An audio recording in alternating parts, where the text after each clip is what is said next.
एक बार की बात है, किसी जंगल में एक कौवा रहता था। वो बहुत ही खुश था क्योंकि उसकी ज़्यादा इच्छाएं नहीं थीं।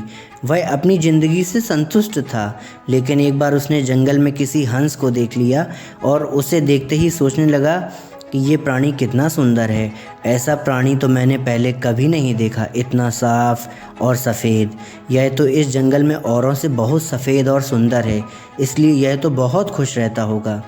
कौवा हंस के पास गया और पूछा, भाई तुम इतने सुंदर हो इसलिए तुम बहुत खुश होगे। इस पर हंस ने जवाब दिया, हाँ मैं पहले बहुत खुश रहता था जब तक मैंने तोते को नहीं देखा था। उसे देखने के बाद से लगता है कि तोता धरती का सबसे सुंदर प्राणी है।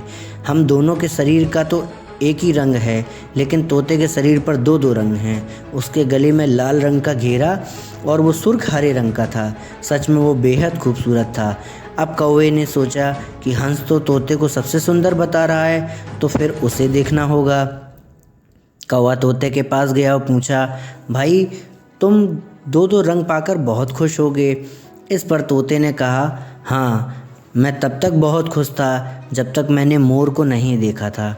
मेरे पास तो दो ही रंग हैं, लेकिन मोर के शरीर पर तो कई तरह के रंग हैं।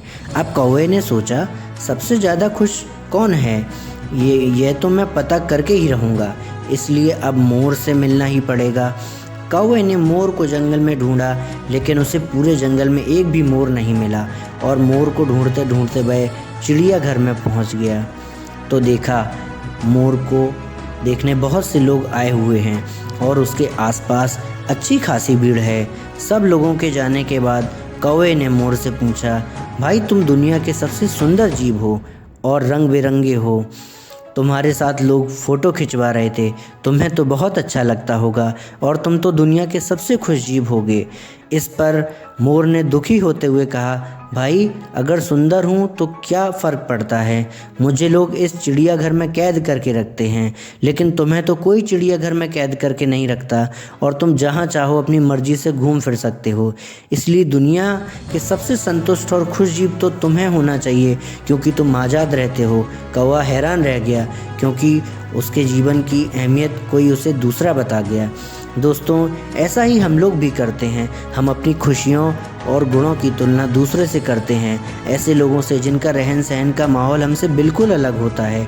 हमारी ज़िंदगी में बहुत सारी ऐसी चीज़ें होती हैं जो केवल हमारे पास हैं, लेकिन हम उसकी अहमियत समझकर खुश नहीं होते।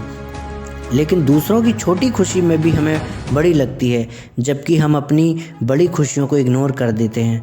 तो दोस्तों, ये कहानी हमें यह सीख देती है कि हमारे पास हमें भगवान ने जो दिया है, हमें उसमें खुश रहना चाहिए। तो दोस्तों, अगर आपको हमारी ये कहानी पसंद आई हो तो वीडियो को लाइक करिए और चैनल को सब्सक्राइब ज़रूर करिए। आपका सब्सक्राइब मेरे